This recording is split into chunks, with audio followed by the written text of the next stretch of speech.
La station Botzaris est dans le style nouille.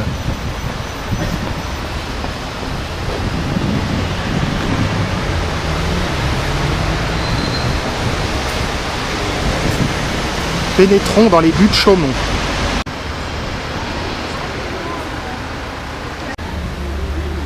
Le parc des buttes Chaumont est le poumon est de Paris. On prend l'avenue de la Cascade. Curieuse habitation.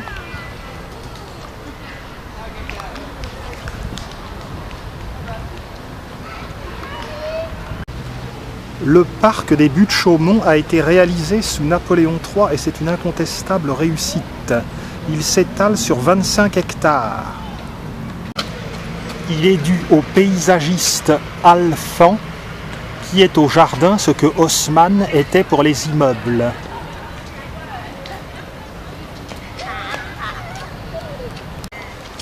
Le parc a été réalisé sur un ancien site particulièrement aride et sec, le Mont Chauve. Avant la décision de construire le parc, il y avait ici des carrières de gypse et le quartier était très mal famé. En 1814, des combats eurent lieu contre les Prussiens lors de la prise de Paris. Il fallut 4 ans pour mettre en ordre le parc des buttes Chaumont.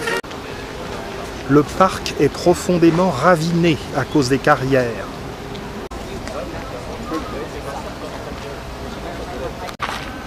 De ce point, on aperçoit le temple de Vesta.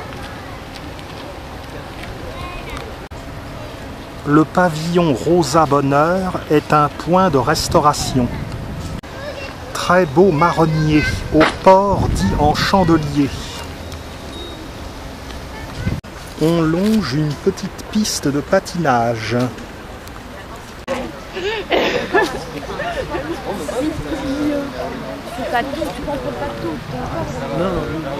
À droite, au-dessus, une belle balustrade de pierre longe l'avenue Botzaris.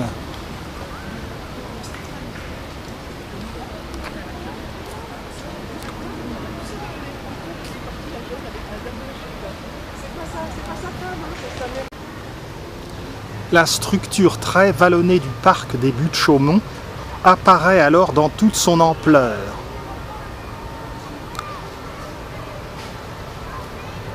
Ici, les arbres sont parfois plus que centenaires.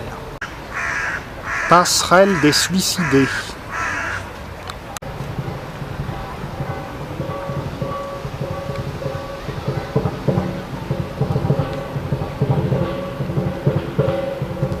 Nous sommes au-dessus d'une grotte avec cascade. Le parc est très prisé des Parisiens et des touristes. Normalement, une cascade artificielle a été aménagée ici. Nous obliquons sur la droite pour aller voir le temple de Vesta.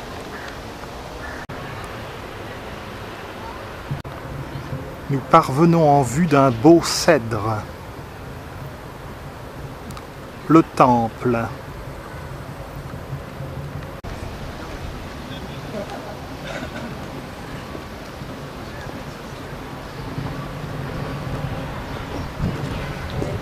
Le pont des suicidés. On enjambe un plan d'eau artificiel. Un grillage a été installé pour empêcher les suicides. Le temple de Vesta est inaccessible, mais dans le circuit numéro 3, il sera possible de contempler le panorama. Dirigeons nos pas vers la passerelle.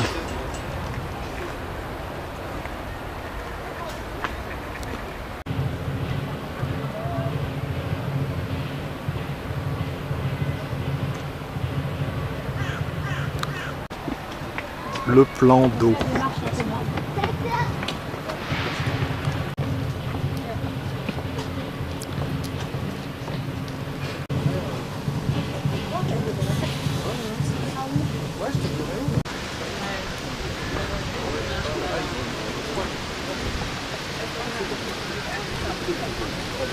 Le repère des palmipèdes.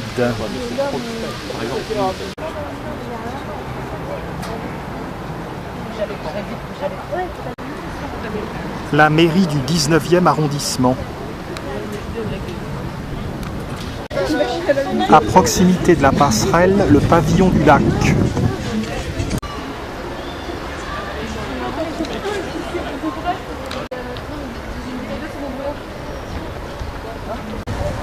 La passerelle de 65 mètres que nous venons d'emprunter est due à Gustave Eiffel. Pour accéder au niveau bas du parc, nous allons emprunter ce petit escalier. Passage souterrain.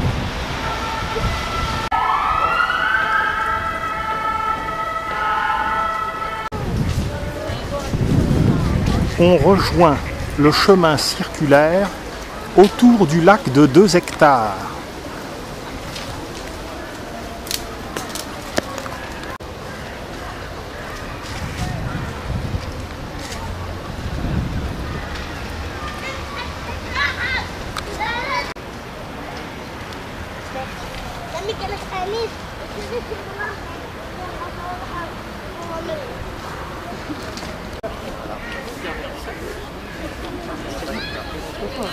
On reviendra, on le fera ensemble, tu vois. Sur les pelouses, 3 grands platanes.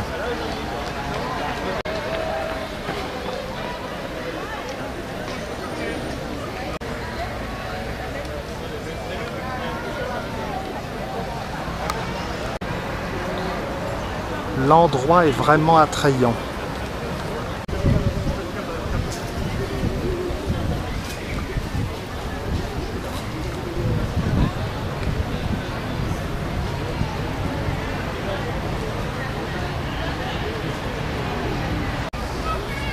La douce lumière d'automne filtre partout. On se rend compte à quel point nous sommes en contrebas de la rue de Botzaris.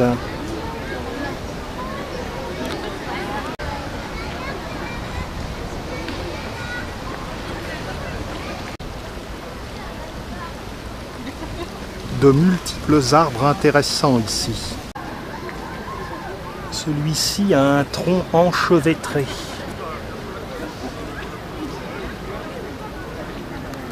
Cet autre plonge ses branches carrément dans l'eau.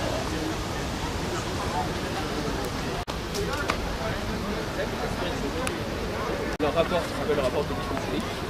Genre, il est beaucoup plus loin que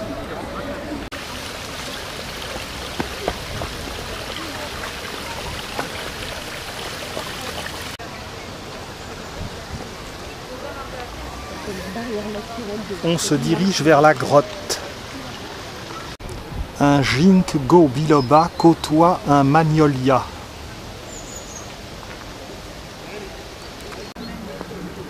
L'entrée de la grotte qui a un caractère artificiel. La grotte était une authentique entrée de carrière. Elle a été aménagée avec des stalactites artificielles. Elle a une hauteur de 15 mètres. La cascade est interrompue. Et une bâche a été placée en attendant une restauration.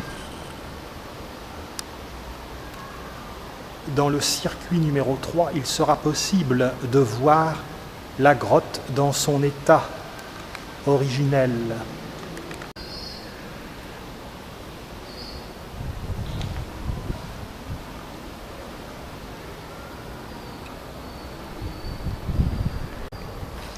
Les strates, les stalactites. Ressortons de la grotte.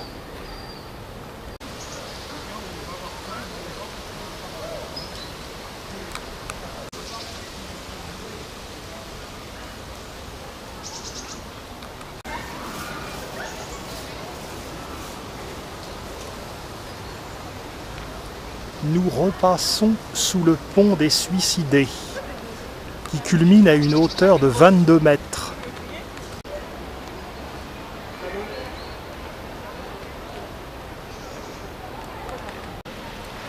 Dirigeons-nous vers la sortie du parc.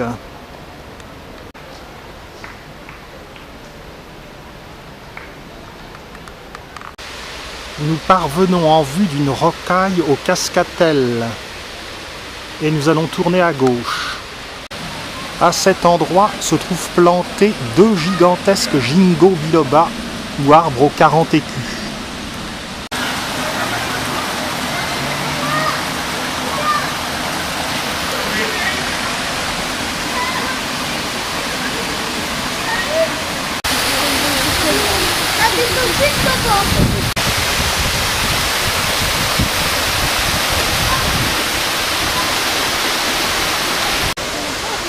Splendide parterre. On prend sur la gauche.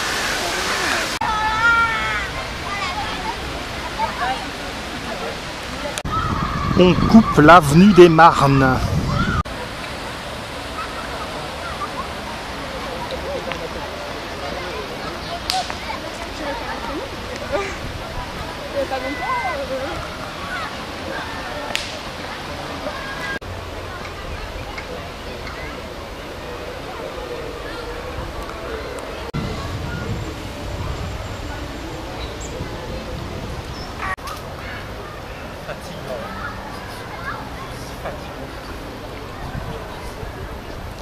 Vers la sortie.